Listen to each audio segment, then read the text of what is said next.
जादुई उपहार। एक गांव में एक सुस्त और कामचोर आदमी रहता था। काम माइनस धाम तो वो कोई करता न था, हाँ बातें बनाने में बड़ा माहिर था। इसलिए लोग उसे शेख चिल्ली कहकर पुकारते थे। शेख चिल्ली के घर की हालत इतनी खराब थी कि महीने में 20 दिन चूल्हा नहीं जल पाता था। शेख चिल्ली की बेवकूफी और सुस्ती की सजा उसकी बीवी को भी भुगतनी पड़ती और भूखे रहना पड़ता। एक दिन शेख चिल्ली की बीवी को बड़ा गुस्सा आया। वो बहुत बिगड़ी और कहा, अब मैं तुम्हारी कोई भी बात नहीं सुनना चाहती। चाहे जो कुछ करो, लेकिन मुझे तो पैसा चाहिए। जब तक तुम कोई कमाई करके नहीं लाओगे, मैं घर में नहीं घुसने दूंगी। ये कहकर बीवी ने शेख चिल्ली को नौकरी की खोज में जाने को मजबूर कर दिया। साथ में रास्ते के लिए 4 रूखी माइनस सूखी रोटियां भी बांध दी। साग माइस सालन कोई था ही नहीं, देती कहां से। इस प्रकार शेख चिल्ली को न चाहते हुए भी नौकरी की खोज में निकलना पड़ा। शेख चिल्ली सबसे पहले अपने गांव के साहूकार के यहां गए। सोचा कि शायद साहूकार कोई छोटी माइनस मोटी नौकरी दे दे, लेकिन निराश होना पड़ा। साहूकार के कारिंदों ने ड्योढ़ी पर से ही डांट माइनस डपट कर भगा दिया। अब शेख चिल्ली के सामने कोई रास्ता नहीं था। फिर भी एक गांव से दूसरे गांव तक दिन भर भटकते रहे। घर लौट नहीं सकते थे, क्योंकि बीवी ने सख्त हिदायत दे रखी थी कि जब तक नौकरी न मिल जाए, घर में पैर न रखना। दिन भर चलते माइनस चलते। जब शेख चिल्ली थककर चूर हो गए तो सोचा कि कुछ देर सुस्ता लिया जाए। भूख भी जोरों की लगी थी, इसलिए खाना खाने की बात भी उनके मन में थी। तभी कुछ दूर पर एक कुआं दिखाई दिया। शेख चिल्ली को हिम्मत बंधी और उसी की ओर बढ़ चले। कुएं के चबूतरे पर बैठकर शेख चिल्ली ने बीवी की दी हुई रोटियों की पोटली खोली। उसमें 4 रूखी माइनस सूखी रोटियां थीं। भूख तो इतनी जोर की लगी थी कि उन चारों से भी पूरी तरह न बुझ पाती। लेकिन समस्या ये भी थी कि अगर चारों रोटियों आज ही खा डाली तो कल माइनस परसों या उससे अगले दिन क्या करूंगा, क्योंकि नौकरी खोजे बिना घर घुसना नामुमकिन था। इसी सोच विचार में शेख चिल्ली बार रोटियां गिनते और बार बार रख देते। समझ में नहीं आता कि क्या किया जाए। जब शेख चिल्ली से अपने आप कोई फैसला न हो पाया तो कुएं के देव की मदद लेनी चाहिए। वो हाथ जोड़कर खड़े हो गए और बोले, हे बाबा, अब तुम ही हमें आगे रास्ता दिखाओ। दिन भर कुछ भी नहीं खाया है। भूख तो इतनी लगी है कि चारों को खा जाने के बाद भी शायद ही मिट पाए। लेकिन अगर चारों को खा लेता हूं तो आगे क्या करूंगा। मुझे अभी कई दिनों यहीं आसपास भटकना है। इसलिए हे कुआं बाबा, अब तुम ही बताओ कि मैं क्या करूं। 1 खाऊं, 2 खाऊं, 3 खाऊं, चारों खा जाऊं। लेकिन कुएं की ओर से कोई जवाब नहीं मिला। वो बोल तो सकता नहीं था, इसलिए कैसे जवाब देता। उस कुएं के अंदर 4 परियां रहती थीं। उन्होंने जब शेख चिल्ली की बात सुनी तो सोचा कि कोई दानव आया है जो उन्हीं चारों को खाने की बात सोच रहा है। इसलिए तय किया कि चारों को कुएं से बाहर निकालकर उस दानव की विनती करनी चाहिए ताकि वो उन्हें न खाए। ये सोचकर चारों परियां कुएं से बाहर निकल आईं। हाथ जोड़कर वे शेख चिल्ली से बोली, हे दानवराज, आप तो बड़े बलशाली हैं। आप व्यर्थ ही हम चारों को खाने की बात सोच रहे हैं। अगर आप हमें छोड़ दें तो हम कुछ ऐसी चीजें आपको दे सकती हैं जो आपके बड़े काम आएंगी। परियों को देखकर व उनकी बातें सुनकर शेख चिल्ली हक्के माइनस बक्के रह गए। समझ में ना आया कि क्या जवाब दे। लेकिन परियों ने इस चुप्पी का यह मतलब निकाला कि उनकी बात मान ली गई। इसलिए उन्होंने एक कठपुतला व एक कटोरा शेख चिल्ली को देते हुए कहा, हे दानवराज, आपने हमारी बात मान ली, इसलिए हम सब आपका बहुत उपकार मानती हैं। साथ ही अपनी ये 2 तुच्छ भेंटें आपको दे रही हैं।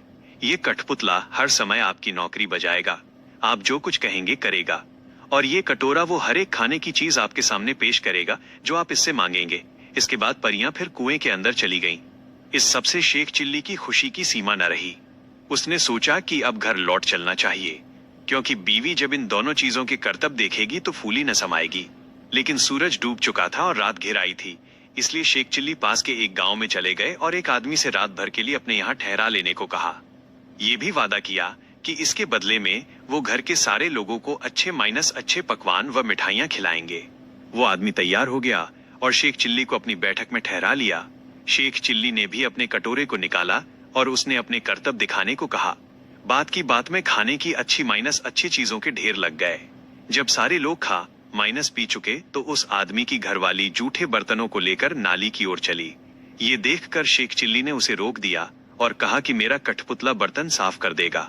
शेख चिल्ली के कहने भर की देर थी कि कठपुतले ने सारे के सारे बर्तन पल भर में निपटा डाले।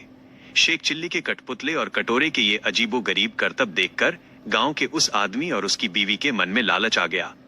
शेख चिल्ली जब सो गए तो वो दोनों चुपके से उठे और शेख चिल्ली के कटोरे व कठपुतले को चुराकर उनकी जगह एक नकली कठपुतला और नकली ही कटोरा रख दिया। शेख चिल्ली को ये बात पता न चली। सवेरे उठकर उन्होंने हाथ माइनस मुंह धोया और दोनों नकली चीजें लेकर घर की ओर चल दिए। घर पहुंचकर उन्होंने बड़ी डींगे हाँकी और बीवी से कहा, भगवान, अब तुझे कभी किसी बात के लिए झींकना नहीं पड़ेगा। न घर में खाने को किसी चीज की कमी रहेगी और न ही कोई काम हमें माइनस तुम्हें करना पड़ेगा। तुम जो चीज खाना चाहोगी मेरा ये कटोरा तुम्हें खिलाएगा, और जो काम करवाना चाहोगी मेरा ये कठपुतला कर डालेगा। लेकिन शेख चिल्ली की बीवी को इन बातों पर विश्वास न हुआ। उसने कहा, तुम तो ऐसी डींगे रोज ही मारा करते हो, कुछ करके दिखाओ तो जानू। हाँ, क्यों नहीं।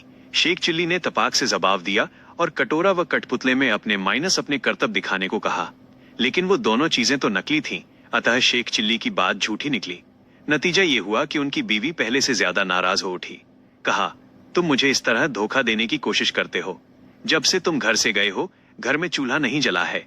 कहीं जाके मन लगाकर काम करो तो कुछ तनख्वाह मिले और हम दोनों को 2 जून खाना नसीब हो। इन जादुई चीजों से कुछ नहीं होने का। बेबस शेख चिल्ली खिसियाए हुए माइनस से फिर चल दिए। वो फिर उसी कुएं के चबूतरे पर जाकर बैठ गए।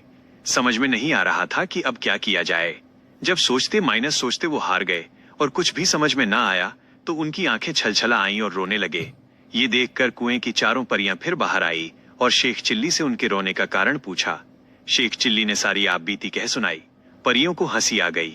वे बोली, हमने तो तुमको कोई भयानक दानव समझा था और इसलिए खुश करने के लिए वे चीजें दी थीं, लेकिन तुम तो बड़े ही भोले, माइनस भाले और सीधे आदमी निकले। खैर, घबराने की जरूरत नहीं, हम तुम्हारी मदद करेंगी। तुम्हारा कठपुतला और कटोरा उन्हीं लोगों ने चुराया है जिनके यहाँ रात को तुम रुके थे। इस बार तुम्हें एक रस्सी व डंडा दे रही हैं। इनकी मदद से तुम उन दोनों को बांध व मारकर अपनी दोनों चीजें वापस पा सकते हो।